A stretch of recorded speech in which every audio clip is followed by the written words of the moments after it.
malam kepada Dokter Iwayan Iriana sebagai konsultan atas kesempatan kepada saya untuk bisa mempresentasikan mengenai penetraan brain injury, dan selamat malam juga kepada teman-teman rekan sejawat sekalian.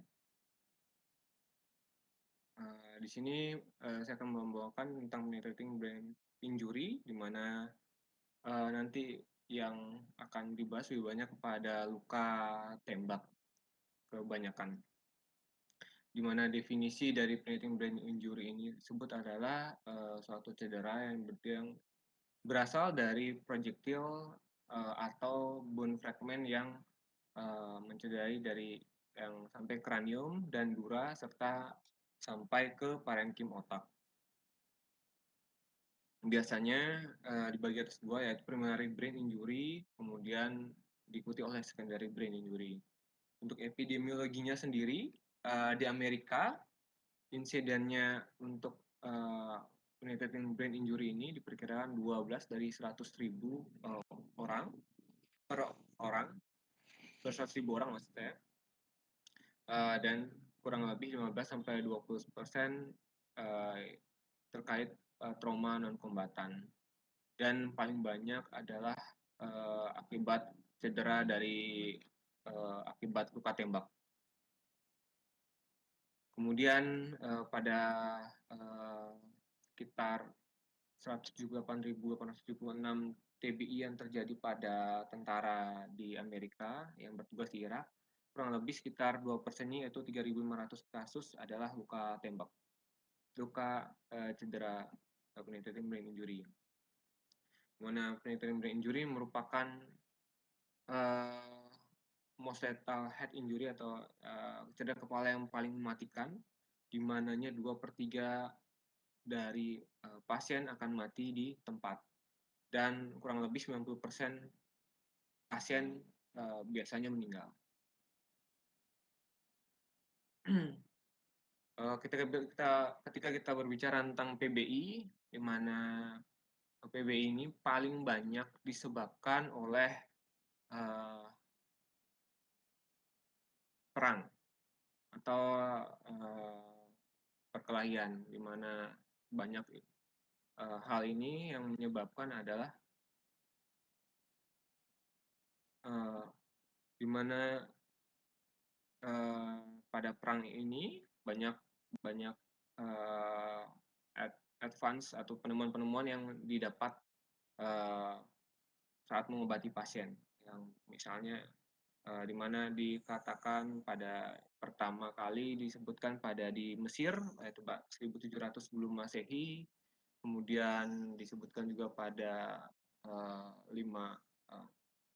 abad kelima di Yunani, kemudian pada abad kedua juga setelah lahirnya Masehi, ada Galen juga mengobservasi mengenai gladiator yang berhubungan dengan motor defisit akibat penetrating brain injury. Kemudian sampailah pada World War Perang Dunia Pertama, yang dimana Harvey Kassin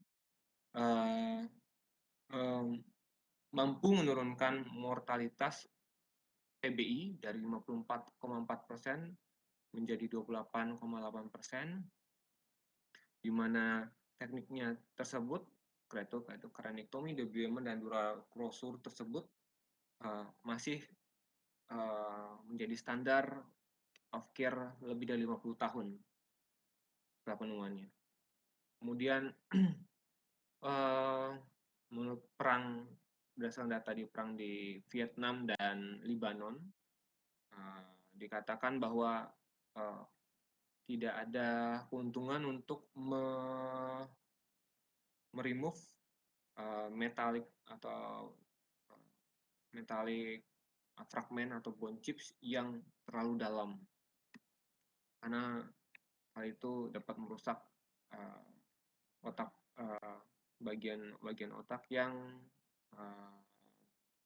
tidak cedera, atau dapat membuat kerusakan lebih cedera lebih lanjut lagi, lebih terlalu dalam.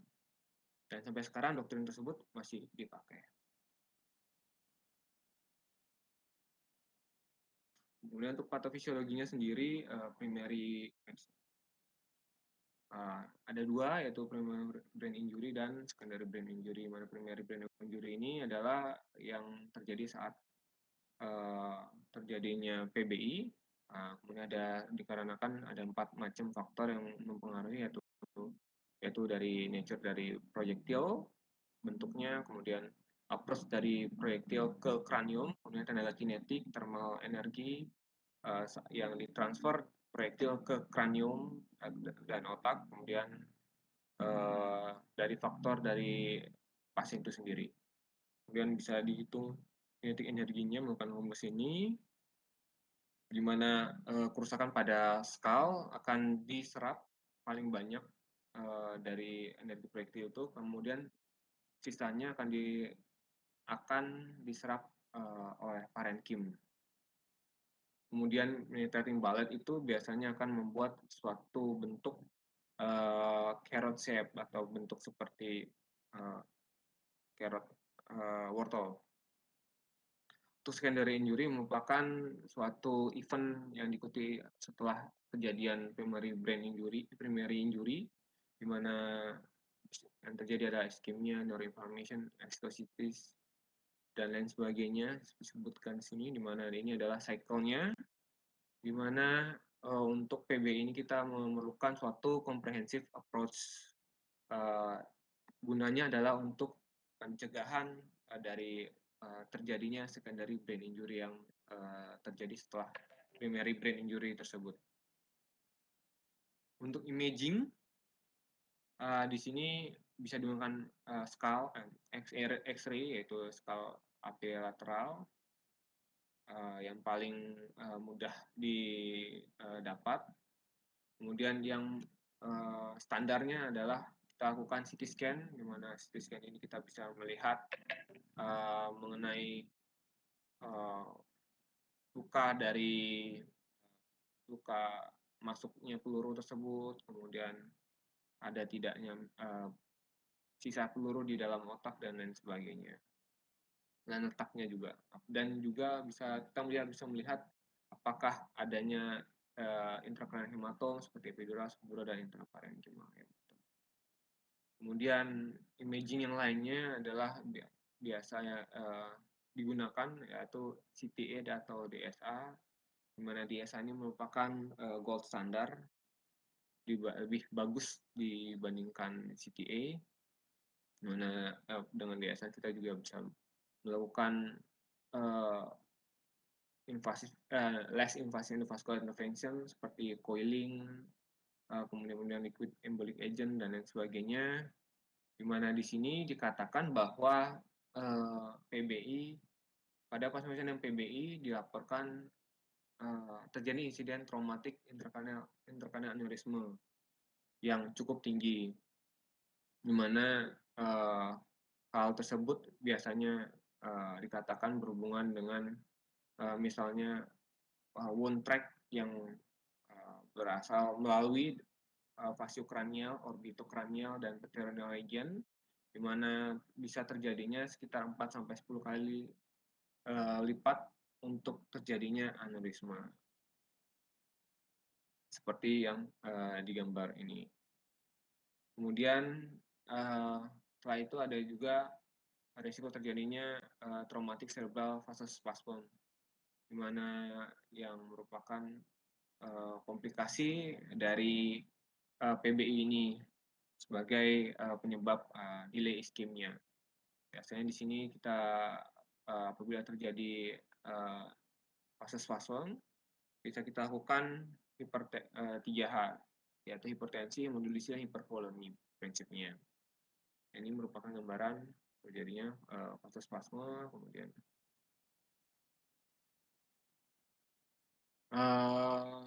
kemudian yang selanjutnya adalah initial management pada PBI, yaitu berdasarkan ATLS.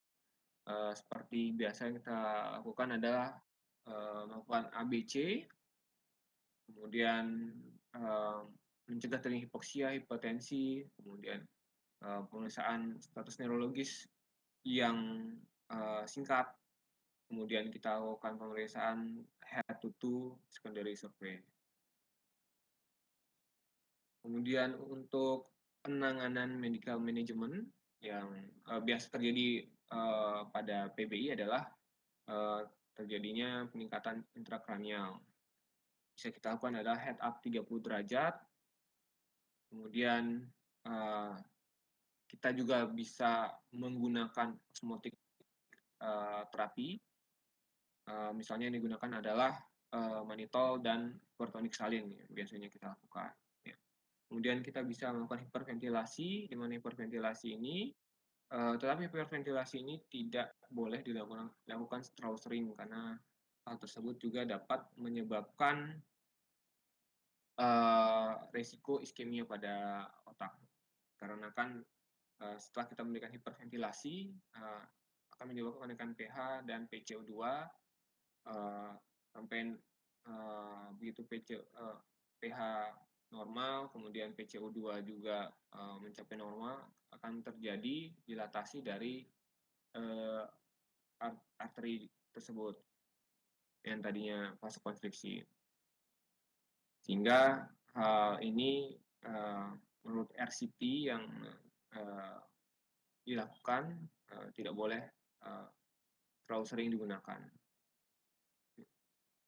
Kemudian guideline manajemen dari TBI, CPR TBI juga tidak merekomendasikan hiperventilasi digunakan pada 24 jam pertama setelah post traumatik dikarenakan risiko terjadinya iskemia pada otak kalau sering telah dilakukan, dan sehingga direkomendasikan menggunakan brain oksigenasi monitoring untuk mengurangi kejadian tersebut. Kemudian ini mannitol bisa digunakan untuk mengatasi peningkatan ICP dan hypertonic salin yang ada disebutkan mengenai mekanismenya serta adverse effect misalnya pada hypertonic salin bisa terjadinya central pantimyelinosis di mana pada pasien yang hiponatremik kemudian bisa terjadinya tendensi terjadinya hypochloremic metabolic acidosis dan risiko pulmonary edema pada pasien dengan cardiac atau pulmonary disease. Kemudian untuk Zacer prophylaxis di mana pada pasien dengan PBI risiko terjadinya kejang sangat tinggi, lebih tinggi dibandingkan non-penetrating TBI, sehingga diperlukan untuk pengobatan profilaksis dari kejang post-traumatik tersebut. Biasanya kejang digunakan selama 7 hari. Yang bisa digunakan adalah phenytoin dan obat yang terbaru adalah levetiracetam, di mana pada levetiracetam ini tidak dibutuhkan satu monitoring untuk konsentrasi obat serum di darah. Kemudian untuk profilaksis infeksi, di mana dikarenakan trauma masuk atau penetrating brain injury tersebut bisa membawa bakteri contamination benda asing dari luar masuk ke dalam tubuh, yang biasanya menggunakan antibiotik. Di sini dikatakan antibiotik broad spectrum luas, bisa juga yang bisa juga digunakan misalnya nafcillin digunakan untuk 5 hari. Kemudian penambahan lagi yaitu memberikan anti tetanus untuk pada pasien-pasien dengan PBI. Untuk surgical management sendiri, di sini masih kontroversial pada beberapa dokter atau peneliti, di mana ada yang bertindak agresif, ada yang memilih kurang agresif. Tapi kebanyakan memilih pada survival atau yang survivalnya rendah dan outcome-nya buruk, misalnya pada pasien dengan GCS antara 3-5, kemudian pada pasien dengan GCS 3 dan tidak pupildilatasi atau non-reaktif, tidak dilakukan surgical intervention. Kemudian juga pasien-pasien dengan prognosis yang buruk yaitu apabila luka tersebut melewati bihemisferik dan transventrikular. Ini merupakan fatal region atau zona fatalis, ada 4 lokasi, yaitu di atas dorsum sella, melibatkan mid body, ventricle, corpus callosum, dan cingulum. Merupakan daerah-daerah yang fatal apabila terjadi luka tembak pada daerah tersebut akan menyebabkan prognosis yang buruk. Nah, itu ada juga midline lebih dari 10 cm atau ICP lebih dari 45 mm raksa serta DI pada saat terjadinya injury tersebut. Kemudian pada rekomendasi operasi pada pasien yang punya masih reaktif dengan hemodinamik stabil, GCS skor 4 sampai 7, sampai hipertensi atau dengan pupil juga walaupun pupil non reaktif. Kemudian banyak juga autor yang menyebutkan bahwa adanya evidence dari motorik maupun stem brain stem fusing masih baik, bisa dilakukan operasi dengan agresif care. Untuk prinsip penanganan untuk operasinya tersebut adalah debridement dan pada debridement closure. Di sini untuk guideline yang diberikan atau oleh Kasing seperti yang tadi yang digunakan pada World War I atau Perang Dunia Pertama, yaitu prinsipnya adalah melakukan adequate debridement dan devitalis jaringan. Kemudian remove any mass lesion seperti misalnya bila ada ICH, bila ada EDH atau SDH, dilakukan evakuasi. Kemudian dilakukan remove bone fragment atau foreign body yang accessible atau yang bisa diakses. Kemudian dilakukan hemostasis yang bagus, kemudian penutupan pada dura dan scalp yang bagus juga. Kemudian untuk ini saat operasinya dia dilakukan draping dan preparasi pada area yang cukup luas untuk untuk kita bisa adequate exposure-nya terhadap luka pada pasien tersebut. Kemudian dilakukan irigasi yang gentle, di mana di flushing semua jaringan-jaringan di sekitar luka, yang membersihkan luka. Kemudian dilakukan insisi, misalnya menggunakan question mark incision, terutama pada massa atau large hematom yang ditemukan pada CT scan. Kemudian kita juga harus mengeksposur tulang serta yang cukup untuk bisa melakukan pembersihan atau debridement yang baik, serta kita juga harus berhati-hati pada underlying dura yang robek akibat dari tembak PBI tersebut. Kemudian setelah dura terekspos, necrotic brain yang akan terherniasi melalui lubang jari, melalui defek dari udara tersebut. Kita bisa melakukan di remove, melakukan suction, dan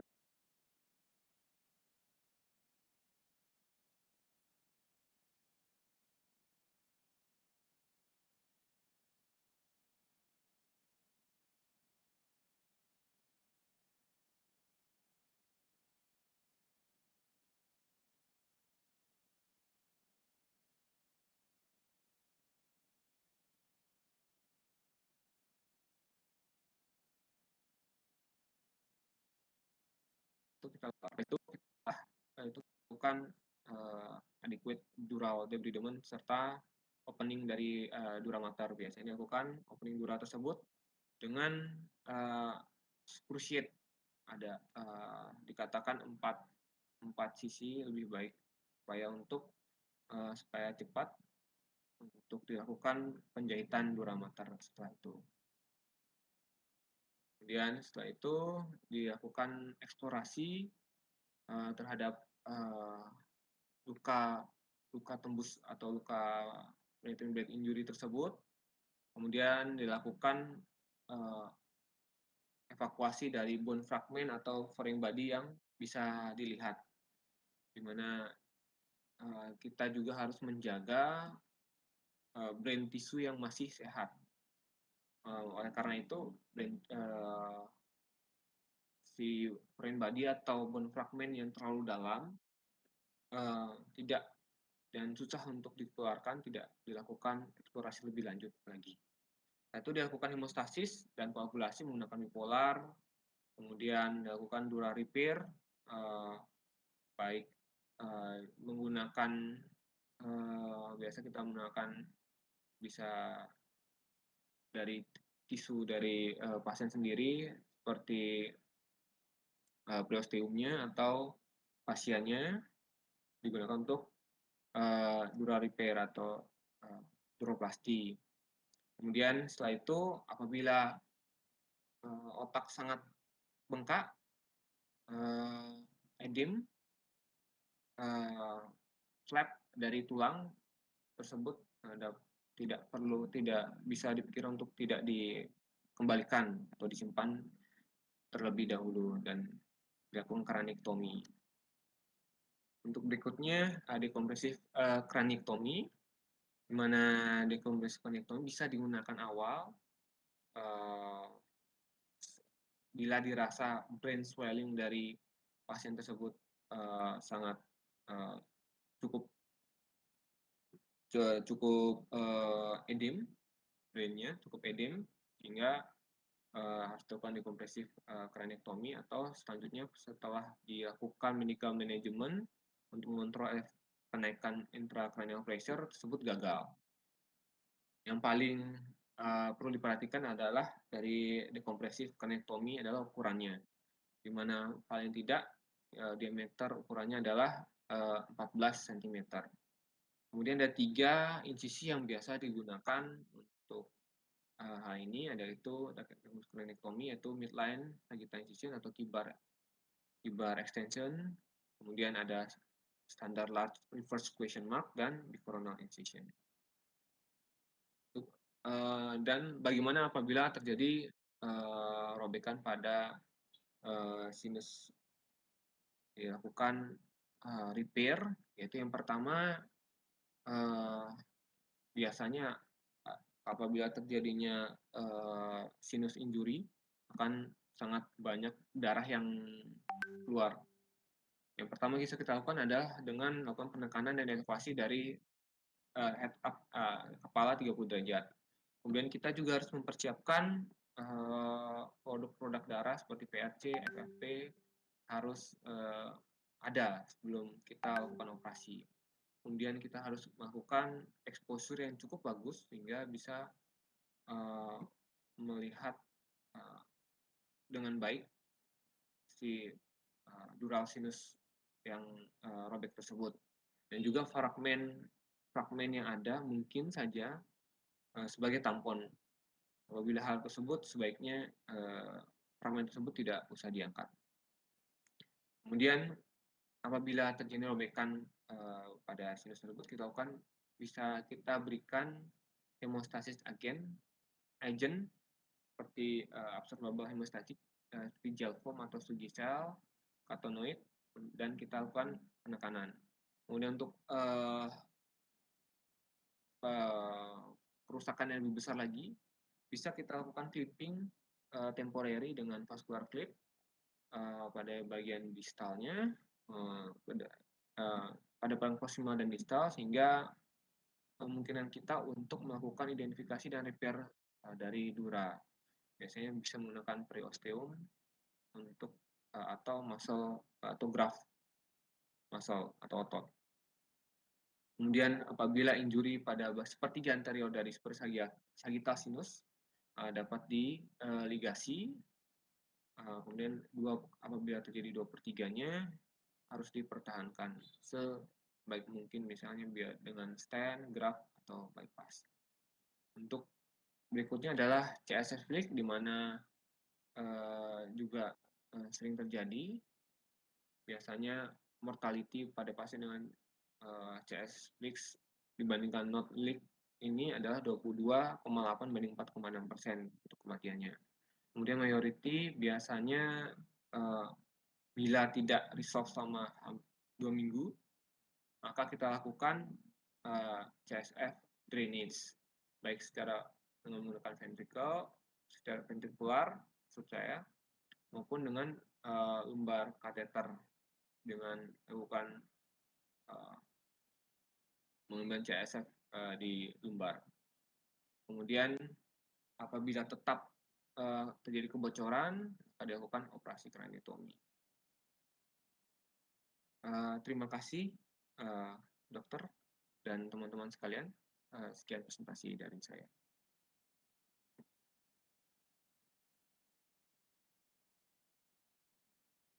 Baik, terima kasih Dr. Biondi. Silakan kalau ada yang ingin bertanya dulu terhadap traumatik penetrating brain injury, silakan. Kedengaran suara saya, Biondi? Terdengar, dokter. Ya, silakan ada yang bertanya.